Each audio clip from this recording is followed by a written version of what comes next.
Desafios dos mais expressivos no campo da gestão pública colocam frente a frente aspectos políticos, bem como ferramentas de gestão que muitas vezes são usadas no meio empresarial. Como utilizar essas ferramentas empresariais no mundo público e enfrentar os desafios políticos que obviamente também existem nas empresas, mas que no campo público soa ou parece ter um peso maior. Para tentar responder estas e outras questões, Brasil conversa com Regina Célia Esteves de Siqueira, superintendente do Centro Ruth Cardoso e diretora-presidente da Comunitas. Regina, muito obrigado. Muito obrigada aqui pela participação com vocês. É fácil a pergunta, não? Não, nada fácil. Acho que são os desafios que a gente está tentando aí numa coalizão ampla. Acho que não tentar responder, mas acho que atuar, somar esforços, né? A gente tem que acreditar que é através da política que a gente consegue muitas mudanças, não é desanimar, acho que está aí, a agenda é essa. É através da gestão pública com uma participação bastante ampla de todos os setores da sociedade. Acho que quando a gente vê as diversas formas de participação cidadã, movimentos coletivos atuando, o que todos querem é isso, é uma governança aberta, compartilhada, e este é o tipo de governo, de políticos e de gestão pública que a gente tem que realmente almejar para o país. E eu acho que essa não transferência de ferramentas e tecnologias da iniciativa privada, mas eu acho que uma cultura de foco em serviços, em retorno à população, você entender também que quando uma população, um cidadão vai procurar um serviço público, ele é o cliente daquele serviço, ele merece ter o retorno, ele merece ter o atendimento. Eu acho que essa cultura que está por detrás da gente, às vezes, levar alguns aplicativos, algumas tecnologias que a iniciativa privada tanto se beneficia, mas é com foco no serviço e no cidadão. Então, acho que o que a gente tem tentado, até através do Juntos, é muito levar essa perspectiva que o serviço público tem que ter o foco no cidadão, ele é o cliente, se assim a gente fizer um paralelo, e ele também tem que participar não só do resultado, mas da cocriação da solução dessas iniciativas. Então, acho que tem sido uma parceria muito bem sucedida, a gente acredita muito na participação entre iniciativa privada, sociedade, governo, porém numa agenda única, numa coalizão que permita com que todos esses setores trabalhem de uma forma em colegiado. Qual é a parte mais difícil de ser convencida no que diz respeito a esses aspectos que você observou? Quer dizer, eu tenho, por exemplo, o empresariado. É fácil levar o empresário para perto da política, não no sentido de vender serviços ou vender produtos, porque, claro, né, o setor público de qualquer lugar do mundo é comprador da iniciativa privada. Não estou falando nesse sentido. Não é essa agenda. Exatamente, mas o que é mais fácil? Levar esse empresário para dentro de uma tentativa de resolução de soluções no mundo público ou convencer o governante de que ele precisa ou de que ele pode ser ajudado ou que ele pode governar, por exemplo, em parceria com uma série de agentes que aí estão dispostos a essas melhorias? Eu acho que talvez os dois setores, eles estão um pouco, vamos dizer assim, desconfiados dessa relação. Então, acho que eu não colocaria na mesma balança se um é mais fácil ou mais difícil de você engajar e trazer para essa coalizão. Talvez o maior desafio é que eles atuem conjuntamente, que essa governança seja conjunta. Ele até participar de projeto, hoje a agenda, vamos dizer assim, de gestão pública está aí muito presente em um investimento social corporativo, privado, e a agenda é muito real. O que eu acho que é o grande desafio é a gente trabalhar conjuntamente, a governança conjunta, quando você faz um projeto. Ter um projeto da iniciativa privada sendo oferecido para a gestão pública é comum, é como a gente diz assim, é você fazer um projeto para a gestão pública. O difícil é fazer com a gestão pública. Então, eu acho que o desafio está no é a gente atuar conjuntamente. E este é o modelo que a sociedade está colocando aí, que espera e que tem que acontecer. É realmente a gente ter uma participação muito maior, coletiva. E aí, talvez a gestão pública, apesar de estar assumindo esse discurso, ela é mais, vamos dizer assim, fechada nessa participação. Então, assim, a gente percebe também que as decisões também são muito fechadas em pequenos grupos de especialistas. Muitas vezes essa escuta com o usuário, ela é muito precária ou não é efetiva. Então, eu acho que o grande desafio é isso, a gente tornar uma realidade que essa governança seja efetiva na decisão das políticas, na implementação e também dos desafios, porque eu acho que a gente também tem que assumir esse papel como cidadão, que não é só eu ter a crítica. Qual é o meu papel de construção na melhoria dessa gestão? Não cabe mais, né? A gente ficar aqui sentado aqui do outro lado do muro olhando a coisa acontecer. Você também tem que ter um papel muito mais efetivo. Então eu colocaria que eu acho que o desafio é a gente fazer conjuntamente, todos na mesma agenda. O empresário, ele tem um tempo diferente da gestão pública. Eu ia te perguntar exatamente essa questão do tempo. Né? Ele está acostumado a ter metas e resultados num curto prazo. Com a gestão pública, a gente também tem esse desafio de uma construção em processos. Então, muitas vezes, um desafio que você consegue na iniciativa privada em 6 meses, em 12 meses, você tem que passar esse desafio até mesmo pela burocracia da gestão pública. Então, acho que é um aprendizado também para o empresário, é isso que a gente também tem exercitado. É por isso que a gente tem feito um movimento de atuar em benefício da gestão pública por um ciclo. Você pactuar, vamos dizer assim, avanços com uma gestão e dizer, durante a sua gestão, se você vai tendo avanços, eu também vou avançando naquilo que nós vamos promovendo no planejamento do projeto. Mas é muito difícil você imaginar grandes impactos em curto prazo na gestão pública. Ela necessita de um amadurecimento, do engajamento do servidor público, que é aí, vamos colocar o player muito importante em todo o processo.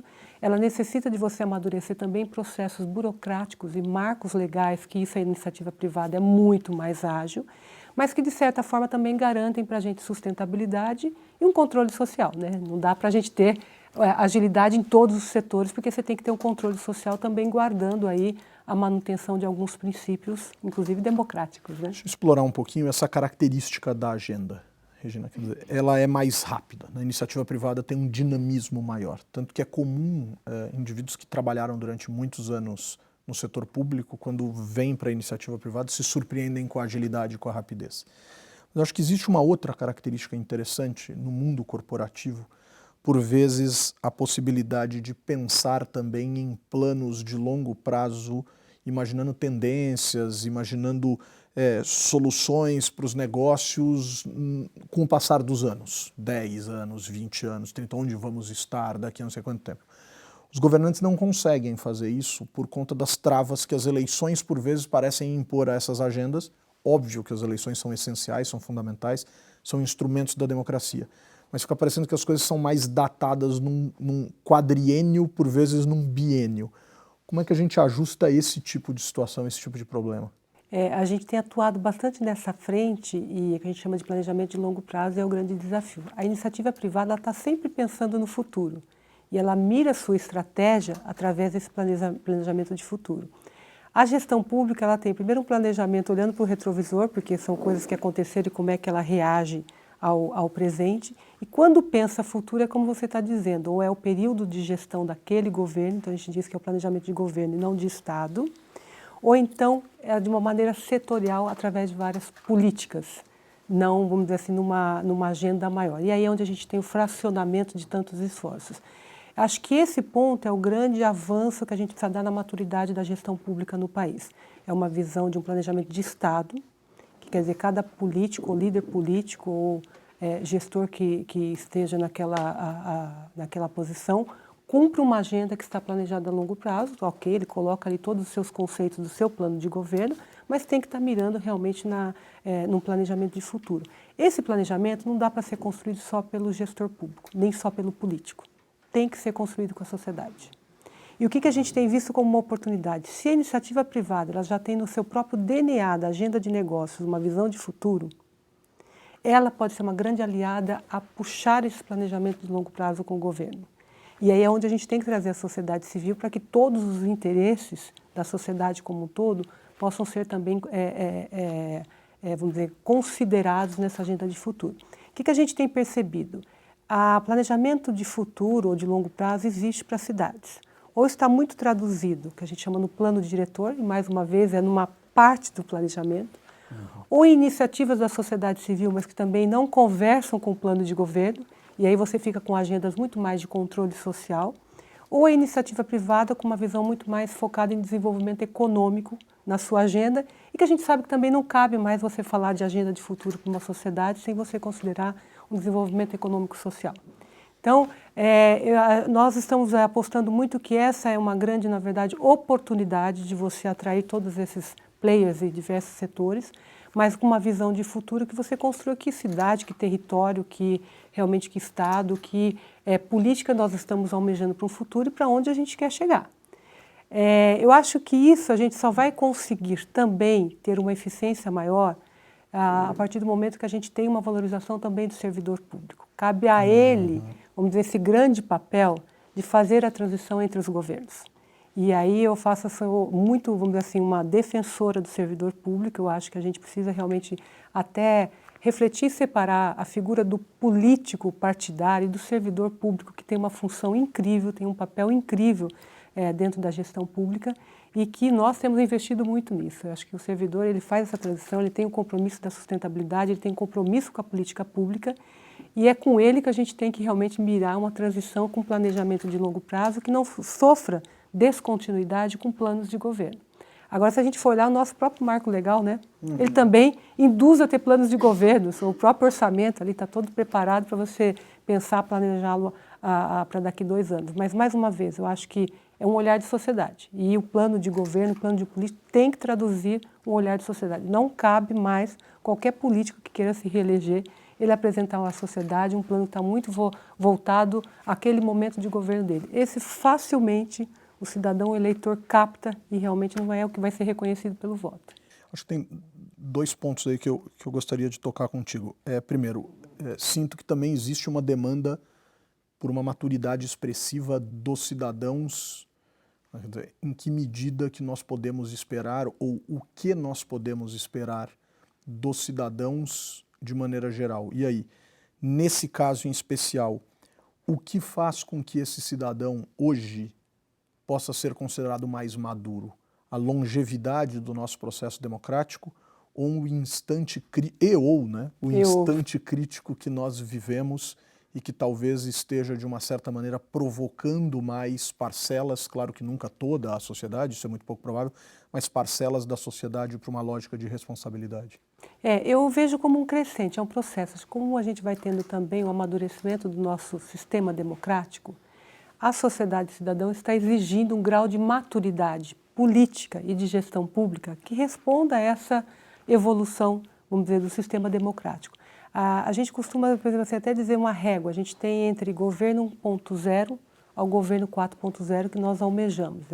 Só para ter essa ideia dos extremos. 1.0 é que tem desequilíbrio fiscal, investimento forte em comunicação e baixa participação da sociedade e dos demais setores. 4.0 você já trabalha com inovação, equilíbrio, transparência, cocriação com a sociedade. Então, são os extremos. O que a gente tem visto? A sociedade está pedindo um governo mais próximo ao 4.0. E nós estamos tendo, talvez aí na maioria, políticos com planos de governo mais próximos a 1.0. E aí eu acho que é onde há até essa grande divergência e talvez o grande descontentamento com a política de uma maneira em geral. Como a gente começou a nossa conversa, eu acredito no sistema político, precisa ter reformas e tudo mais, mas eu acho que a gente tem aí uma grande oportunidade de fazer mudanças através da política, através da gestão pública. O que a gente tem que talvez aí é influenciar para que essa política e essa gestão pública ela evolua num grau de maturidade de uma maneira mais eficiente e rápida, porque a sociedade já cansou de esperar. Então, como a gente diz assim, transparência. Acho que a gente evoluiu muito em vários instrumentos que exigem transparência de governo, transparência de processos. A transparência depois que uma ação aconteceu tem pouca efetividade. O que o cidadão quer é uma participação com efetividade. Você chamá-lo para participar de um instrumento, de uma plataforma de transparência, de uma ação pública que já ocorreu, tem baixa efetividade. Ele não vai participar ou ele não vai ter realmente uma aderência a esse tipo de participação. Então, eu acho que mesmo no quesito, vamos dizer assim, transparência e participação do cidadão, a gente tem que investir mais em ações efetivas, cuja participação, opinião dele, tenha influência real. Vou dar um exemplo muito concreto. Nós levamos uma plataforma de envolvimento, engajamento com a sociedade, fizemos diversos desafios de cocriação de soluções públicas e conseguimos, em um determinado município, fazer a cocriação de parte do orçamento participativo, através de plataforma.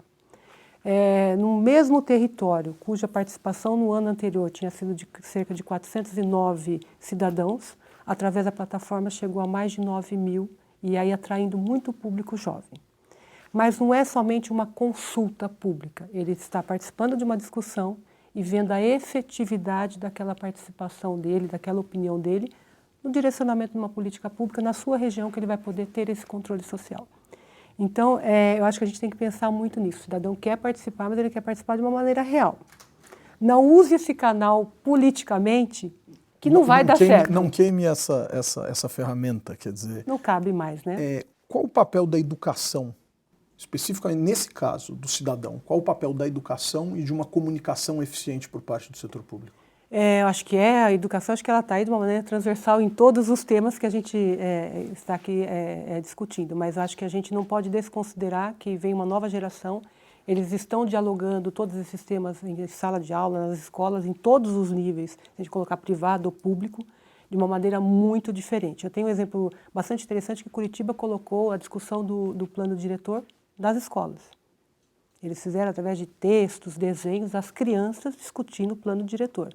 Vamos imaginar, esse plano diretor, se ele vai refletir a cidade daqui 10 ou 20 anos, realmente tem que ter uma aderência com quem? Com esses jovens. Quem vai viver isso, né? Então, mais uma vez, a gente está falando planejamento de longo prazo. A gente faz planejamento de longo prazo com quem está hoje na gestão pública ou quase se aposentando. A gente tem que fazer com o jovem. Ele tem que participar efetivamente dessa discussão de futuro. Cabe a ele. Ele vai estar numa posição muito mais ativa nessa visão de futuro. Então, acho que a educação tem de uma maneira, eu acho que transversal em todos os temas. Não tem como a gente falar que nós vamos promover mudanças se a nossa educação também não permitir que essas discussões sejam realmente muito mais reais. Eu acho que isso já está acontecendo, não é uma coisa só mais a gente induzir. As crianças, os jovens, eles estão muito conectados, estão muito ligados às próprias redes sociais, a mídia digital permitiu isso, que eu acho que é uma coisa que a gente tem que incorporar, que é realidade. E talvez isso é que também está fazendo uma pressão, porque eles estão vindo com um posicionamento rápido e muito diferente, e aí a gente tem o político e a gestão pública numa velocidade que não tem acompanhado essas mudanças. E acho que, então, sala de aula, educação em todos os setores. Acho que na questão de educação eu destacaria também um ponto que eu acho que é bastante importante.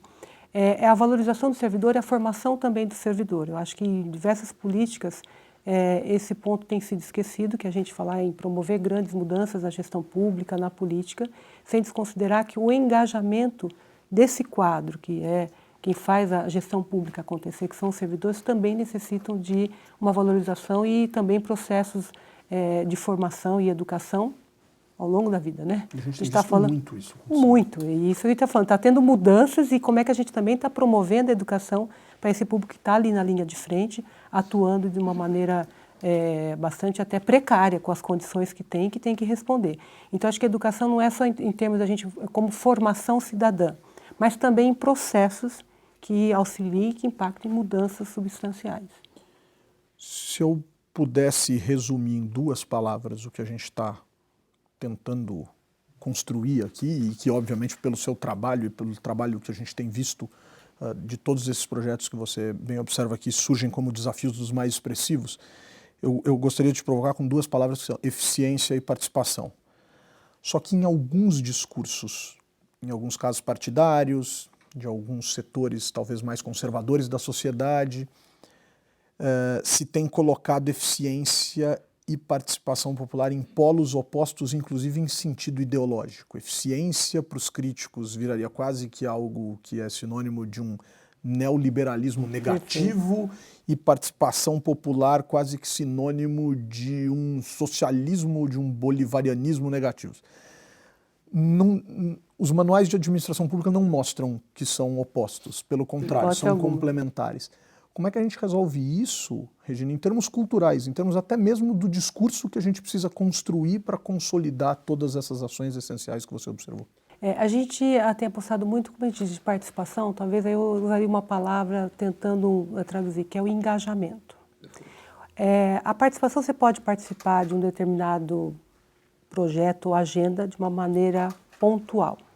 Quando eu falo engajamento, é quando eu acredito naquela agenda e quando eu ajudo a co-criar essa agenda. É um aprofundamento disso. Ele é real. Eu vou me engajar numa causa. Eu acho que essa nova participação cidadã, outras formas de participação, tem mostrado muito isso, que você se engaja em causas. Mas por que em causas? Porque isso faz sentido com os valores que eu tenho. Então, mais uma vez, volto àquilo que a gente estava dizendo em educação. Eu tenho que acreditar, mas você tem que ter também uma coalizão de valores. Então, acho que a gente está evoluindo realmente para que esse engajamento seja mais real.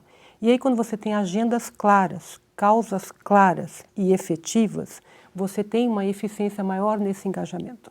Então, eu traduzi que eu acho que talvez a coalizão por agendas vão nos levar a esse engajamento e, naturalmente, você vai buscar essa eficiência pela tua crença e valores.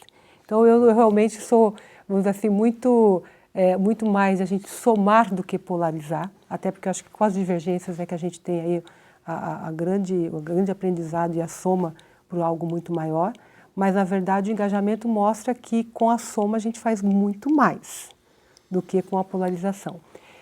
Eficiência, eu acho que cabe em todos os campos. Aí a gente não tem que levar somente como um conceito privado, que eu acho que aí quando a gente tenta levar isso para um ideal aí talvez mais político-partidário. Mas você tem que ser eficiente na tua vida, no teu tempo. Vamos colocar aqui o tempo. Se a gente não for eficiente no aproveitamento do tempo individual, e isso acho que qualquer cidadão com qualquer ideologia política entende. É uma eficiência. Acho que o que a gente está colocando é que temos também que ser mais eficientes nessa participação cidadã. Para ser mais eficientes, a gente tem que ter esse engajamento mais real e claro por causa, tanto do lado da sociedade, quanto do lado dos políticos, quanto do lado da gestão pública, quanto do lado da iniciativa privada, quando elas também se relacionam com causas públicas. Então, também, eu acho que um pouco que a gente está vivendo aí com todas essas demandas jurídicas e que a gente tem atravessado. A Comunitas, o Juntos, tem um envolvimento muito forte já em algumas cidades e que tem traduzido esses avanços e esses desafios que você nos apontou aqui. Se a gente tivesse que olhar para um município ou para um estado, pensar nos municípios, se a gente tivesse que olhar para um município em especial, sem obviamente que a sua declaração deixe talvez alguns dos nossos espectadores chateados, por que não usou o meu exemplo? Não, mas vamos pensar em um caso que você pudesse nos apontar e dizer, olha, aqui isso aconteceu e os resultados e os frutos e esse desenvolvimento da lógica do 1.0 para o 4.0, ou já estava no 2 e foi para o 4, ou está chegando perto disso, enfim, mas houve um avanço expressivo. O que a gente poderia utilizar como caso concreto? Eu acho que eu não vou conseguir te dar um município, porque o grupo de 12 municípios que nós elegemos como cases, que tem municípios grandes e pequenos, capitais, municípios com uma expressão numa metrópole maior, como pequenos, trabalhando em consórcio com o seu território, todos eles nós tivemos resultados concretos. Então, talvez o que eu possa dizer é o seguinte, olha, apoiar a gestão pública numa coalizão mais ampla, dá certo, com resultados concretos, sustentáveis e institucionalizados. Por quê? Porque, primeiro, que não foi uma agenda pensada entre um setor, foi pensada coletivamente. Segundo, não foi planejada para curto prazo, foi planejada num processo. Terceiro, nós, além de projetos de equilíbrio fiscal, inovação, soluções de gestão para saúde e educação, nós investimos fortemente no engajamento, formação, fortalecimento dos servidores. São eles que vão continuar esse processo. E acho que o outro ponto que eu acho que é fundamental para a gente destacar é que não existe, quando a gente fala em engajamento, não existe um dono do projeto. O próprio programa nosso, o nome é Juntos. Juntos porque é a união. Então, cada cidade tem o seu projeto, tem que ser apropriado por esse território, por essa população, mas são cases e resultados, desde que todos os municípios estão em equilíbrio fiscal, na crise que todos nós estamos vivendo. Municípios que perderam royalties de petróleo estão em capacidade de investimento, que eu acho que também é uma realidade bastante interessante. Áreas que são muito difíceis de você atuar, como licenciamento urbano, temos aí processos transparentes, que o cidadão hoje sabe onde está seu processo, tem um habites automático por um determinado metragem do seu empreendimento, como, por exemplo, frentes bastante voltadas à gestão, que é você olhar como é que a gente tem oportunidade na folha de pagamento de servidores, como também você atuar, por exemplo, em municípios que não tinham saneamento e que hoje tem um exemplo de uma PPP, uma parceria público-privada, viabilizando um serviço essencial para todo o desenvolvimento econômico. Então, todos os nossos municípios têm cases diferentes e que são hoje replicáveis para qualquer outro município. É pluripartidária essa ação? Quer dizer, eu consigo dialogar com diferentes partidos, tenho facilidade para apresentar uma ideia dessa natureza para diferentes partidos políticos? É pluripartidária, o Juntos atua com prefeitos de todos os partidos, em territórios bastante diferentes, como ele está falando de 15 mil habitantes, a Curitiba com 2 milhões, então era essa mesma experiência que a gente gostaria de replicar. e levando realmente essa mensagem. É uma coalizão da iniciativa privada, mas não é um projeto da iniciativa privada, é um projeto construído em cada território. Nós temos princípios de atuação, frentes de atuação, mas o projeto é construído naquele território, naquela cidade, com aquela população, com aquela expectativa que você tem de construção.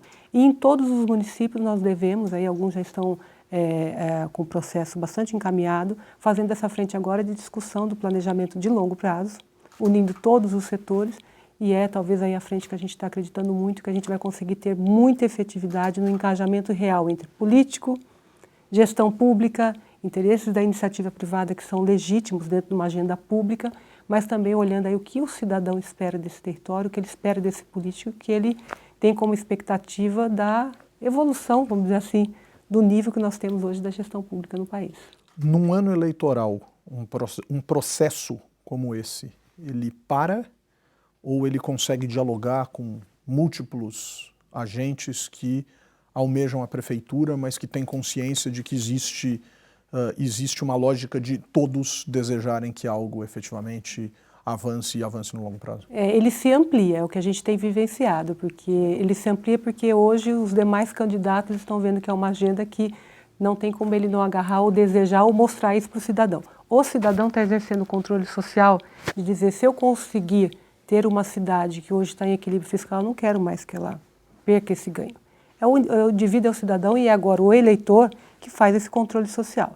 Então, a agenda está sendo muito transparente. O que a gente está vendo é que se amplia, não só para os municípios onde nós atuamos, entre os candidatos desses municípios, mas a agenda de você realmente ter transparência, governança compartilhada, sim, transparência no orçamento e equilíbrio das contas com uma visão de longo prazo, tem sido uma agenda que qualquer candidato que queira dialogar com o cidadão, com o seu eleitor, com a sociedade, tem que assumir e de uma maneira efetiva.